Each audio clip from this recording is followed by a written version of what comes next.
Blood-red sunset painted the Illinois prairie as Black Hawk stood watching the horizon, knowing white settlers were advancing ever closer to his people's ancestral lands. The 65-year-old Sauk leader's weathered face betrayed no emotion, but his eyes held the determination of a man who had made the most consequential decision of his life. It was early April, 1832. The previous year, Black Hawk and his band of roughly 1,000 Sauk and Fox people had been forced across the Mississippi River into Iowa Territory. The Treaty of 1804, which Black Hawk maintained he never signed, had ceded Sauk territory east of the Mississippi to the United States. Now, driven by starvation and the belief that British allies would support their cause, Black Hawk led his people back across the river to reclaim their homeland. "We did not expect to fight," Black Hawk would later write in his autobiography. "We only wished to plant corn in our old fields." This context is taken from Black Hawk's autobiography, as translated by Antoine Leclerc and published in 1833. Governor John Reynolds of Illinois viewed the situation differently. To him, this was an invasion of American soil by hostile Indians.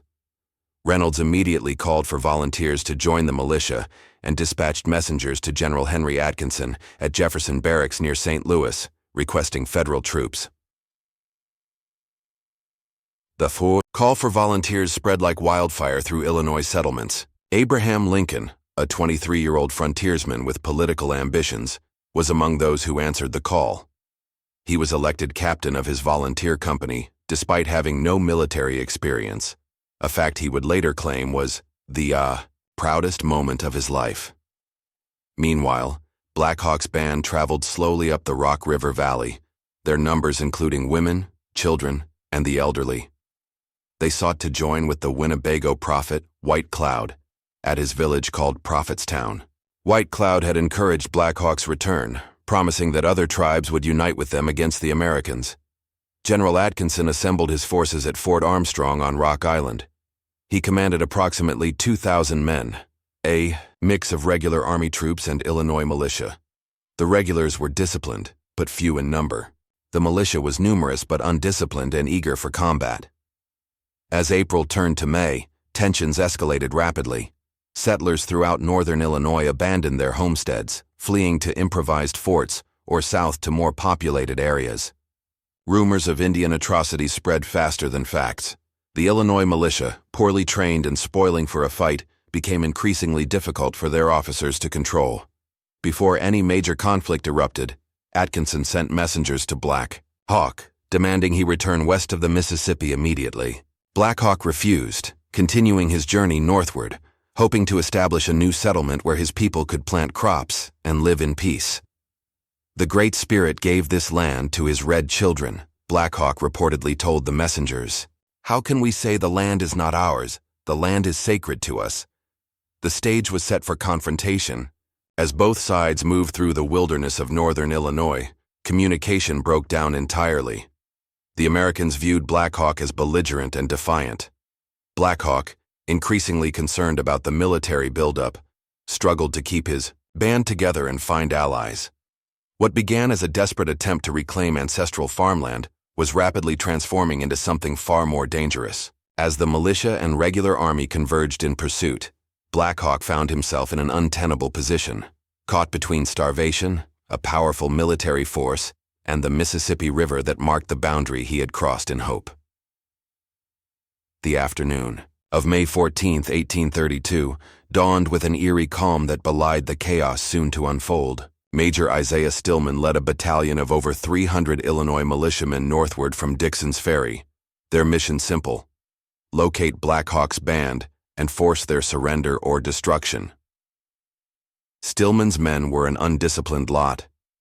Many had brought along whiskey and few had any combat experience. They moved noisily through the prairie, making camp that evening near a small tributary of the Rock River, about 40 miles north of Dixon's Ferry. "These men were farmers and shopkeepers, not soldiers," wrote Lieutenant James Reynolds in his journal. Many had come expecting an easy victory and a quick return home with tales of conquest. Black Hawk, camped with his main force several miles away, learned of Stillman's approach from scouts. Though outnumbered, he decided to send 3 emissaries under a white flag to negotiate. He also dispatched a small party of warriors to observe, from a distance. As the sun began to set, the 3 Sauk peace emissaries entered Stillman's camp. The atmosphere immediately turned chaotic. Many militiamen, already drinking heavily, viewed the arrival of any Indians as an opportunity for combat. Before any meaningful communication could occur, shots were fired. This context is taken from The Black Hawk War, the official record, published by the Illinois Historical Society, 1895. 2 of the emissaries were killed immediately. The 3rd escaped and fled back toward Black Hawk's position, pursued by dozens of militiamen who had spontaneously mounted their horses. As the militiamen rode recklessly forward, they encountered Black Hawk's small observation party of roughly 10 warriors. Black Hawk, hearing the gunfire and seeing his men returning at a gallop, quickly assembled what warriors he had available, perhaps 40 men in total. He positioned them behind a ridge as darkness fell. "I placed my warriors in front," Black Hawk later recounted. "They lay flat on the ground behind some bushes. The horsemen rushed upon us with their guns cocked, but we did not fire until they were close enough that we could see their eyes in the darkness." The ensuing ambush was devastatingly effective. The militiamen, already disorganized and now faced with war cries and muzzle flashes in the gathering darkness, panicked completely. What had been an aggressive pursuit transformed instantly into a chaotic retreat. "The horsemen wheeled and fled, as though all the devils of the prairie were upon them," wrote one survivor. The militiamen's terror was contagious. As the first fleeing, riders reached the main camp shouting that they were being pursued by hundreds of warriors. The entire militia force collapsed into disorder. Men abandoned equipment, weapons, and even personal belongings as they fled back toward Dixon's Ferry. Some didn't stop until they reached their homes, spreading tales of a massive Indian army. In reality, Black Hawk had fewer than 50 warriors involved in the skirmish. The militia, numbering over 300, had been utterly routed by a force less than 1/6 their size. 12 militiamen died in the chaos, some almost certainly from friendly fire.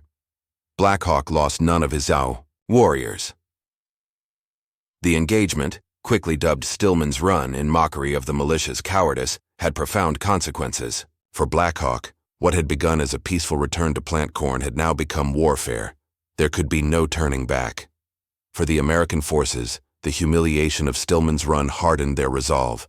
Governor Reynolds immediately called for an additional 2,000 volunteers. The regular army began planning a more coordinated campaign. What might have been resolved through negotiation now seemed destined for bloodshed.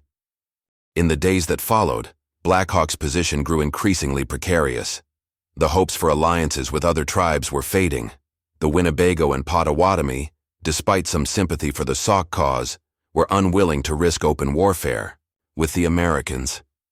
The promised British support from Canada never materialized.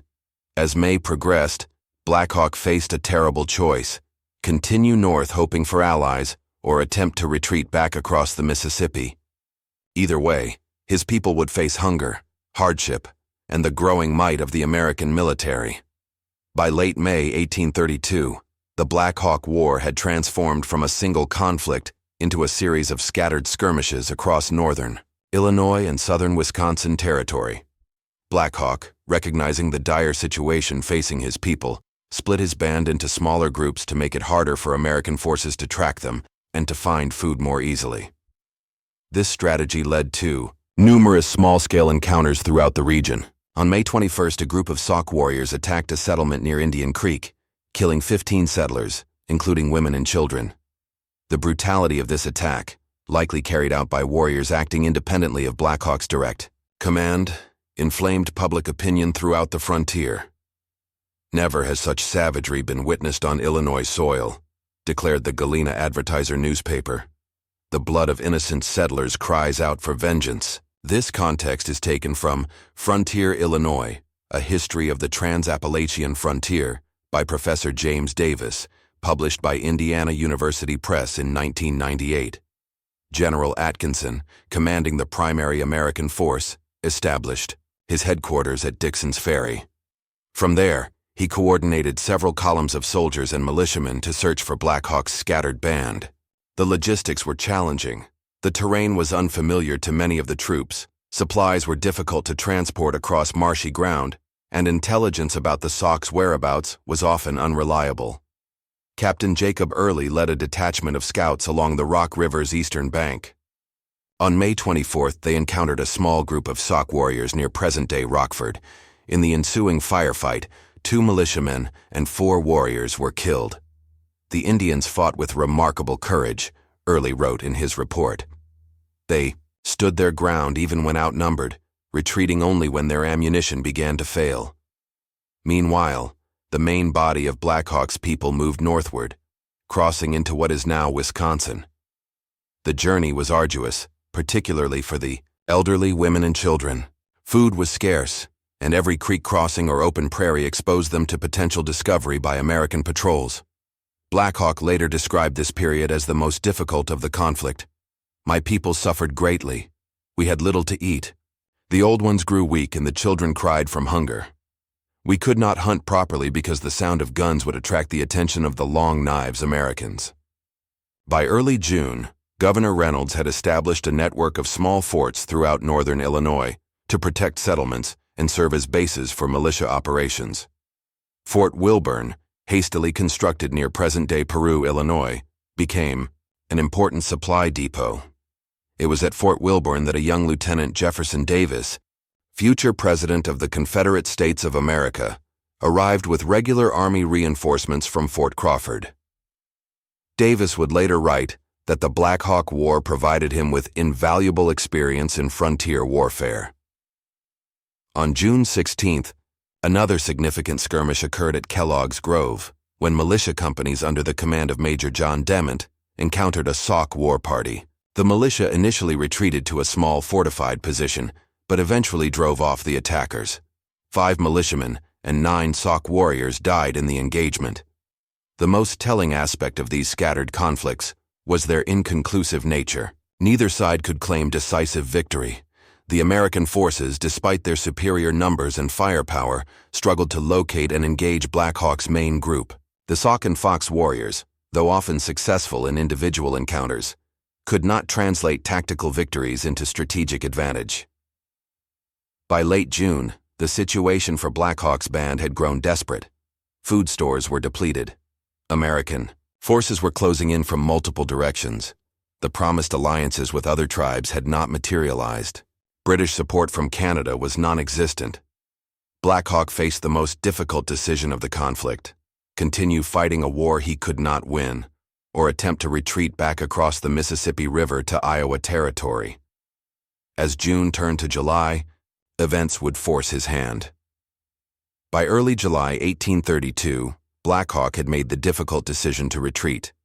His band, now reduced to approximately 500 people, began moving westward toward the Mississippi River.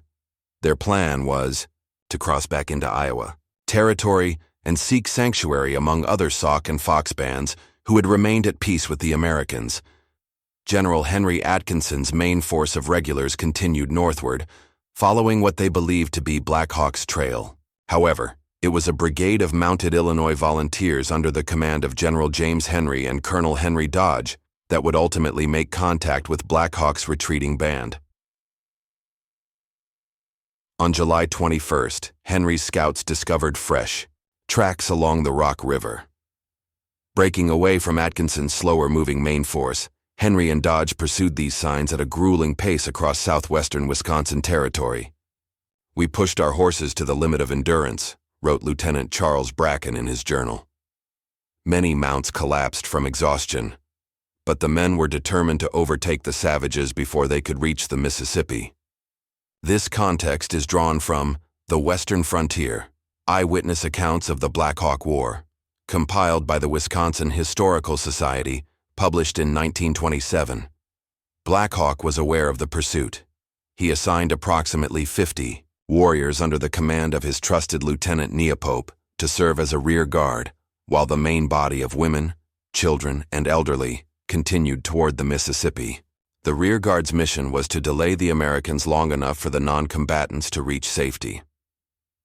On the afternoon of July 21st, as Black Hawk's people crossed a high ridge overlooking the Wisconsin River Valley, scouts reported that Henry's force was less than an hour behind them.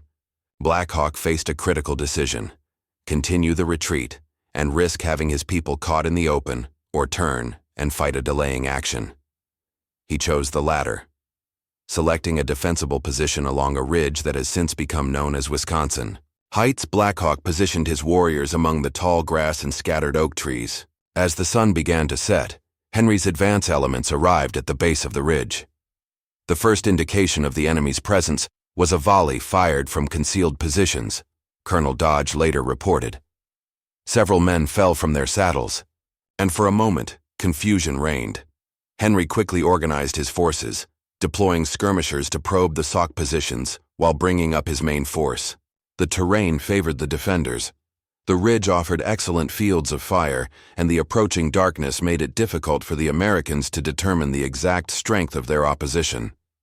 What followed was a series of fierce but relatively small engagements across the ridgeline. The Sauk warriors, though outnumbered approximately 10-1, used the terrain masterfully. They would fire from concealed positions, then fall back to new locations before the Americans could organize a concentrated attack. As darkness fell completely, the fighting gradually died down. Henry's men, exhausted from the day's-long pursuit, established defensive positions at the base of the ridge. They expected to resume the battle at first light. Throughout the night, Black Hawk's warriors maintained a barrier between the Americans and the river crossing, where the non-combatants were attempting to cross the Wisconsin River on hastily constructed rafts. Several times, small parties of warriors crept close to the American lines, firing a few shots to keep the militiamen alert and nervous. Near midnight, a voice called out from the darkness in the Winnebago language. It was Nepope, attempting to negotiate. With no Winnebago interpreters present in Henry's camp, his message went untranslated. Henry's men assumed it was a prelude to attack and remained vigilant throughout the night. When dawn came on July 22nd, Henry's forces advanced cautiously up the ridge, only to find it abandoned. Black Hawk and his warriors had withdrawn during the night, successfully covering the retreat of the main band across the Wisconsin River. The Battle of Wisconsin Heights, though relatively small in scale, was significant. Black Hawk had suffered approximately 6 warriors killed, while inflicting similar casualties on Henry's much larger force. More importantly, he had gained precious time for his people to continue their retreat toward the Mississippi. However, the victory was hollow. Many of the hastily constructed rafts had broken apart in the Wisconsin River's current. Dozens of non-combatants, including women and children, had drowned or been abandoned on the eastern shore. Those who successfully crossed faced a difficult journey through unfamiliar terrain with minimal provisions. For Black Hawk, the path ahead was clear but daunting. His band needed to reach the Mississippi and cross to safety before Atkinson's main force could overtake them. As July turned to August 1832, Black Hawk's band staggered westward through the rough country between the Wisconsin and Mississippi rivers. Their numbers had dwindled to approximately 500 people, many of whom were starving, exhausted, and ill. The 40-mile journey took them over a week to traverse. "We ate the bark of trees and roots dug from the ground," a survivor named Walking Cloud later recalled. "Some died each day from hunger or because they were too weak to continue. We left them where they fell." By August 1st, the vanguard of Black Hawk's band reached the eastern shore of the Mississippi River near the mouth of the Bad Axe River. The sight of the great river initially brought hope. Iowa Territory and relative safety lay just across its waters. That hope was quickly extinguished when scouts reported the presence of the American steamboat Warrior patrolling the river. This context is taken from Eyewitness to Frontier Warfare, The Black Hawk War, by Cecil Eby, published by University of Oklahoma Press in 1973. The Warrior, under the command of Lieutenant James Throckmorton, carried a 6-pound cannon and several dozen soldiers. When Throckmorton spotted Black Hawk's people gathering on the shore, he ordered the vessel to approach. According to multiple accounts, Black Hawk himself attempted to parley, directing warriors to display white flags. Throckmorton later claimed he believed this to be a ruse. Without waiting for any communication, he ordered his gunners to open fire with the cannon. The effect was devastating. Grape shot tore through the assembled Sauk and Fox people, killing dozens in the initial volley. "Then, destruction was terrible to behold," wrote Private Joseph Dixon, who was aboard the Warrior. "Men, women, and children were struck down indiscriminately where they stood upon the shore. After firing several volleys from close range, the warrior withdrew due to low fuel, promising to return the next day. Black Hawk, seeing the disaster unfolding, made a fateful decision.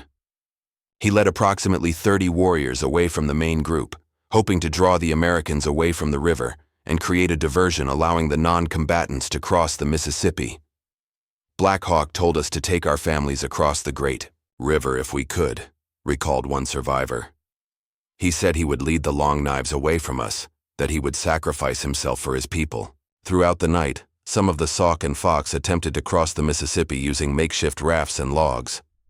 A few succeeded, but many drowned in the attempt. The majority remained trapped on the eastern shore, too exhausted or too frightened of the steamboat's guns to attempt the crossing. Dawn on August 2nd brought the sounds of approaching troops. General Atkinson's main force, guided by Winnebago scouts who had no love for their Sauk rivals, had finally caught up to Black Hawk's band. The American force numbered approximately 1,000 men, including regular army troops and militia. What followed was less a battle than a massacre.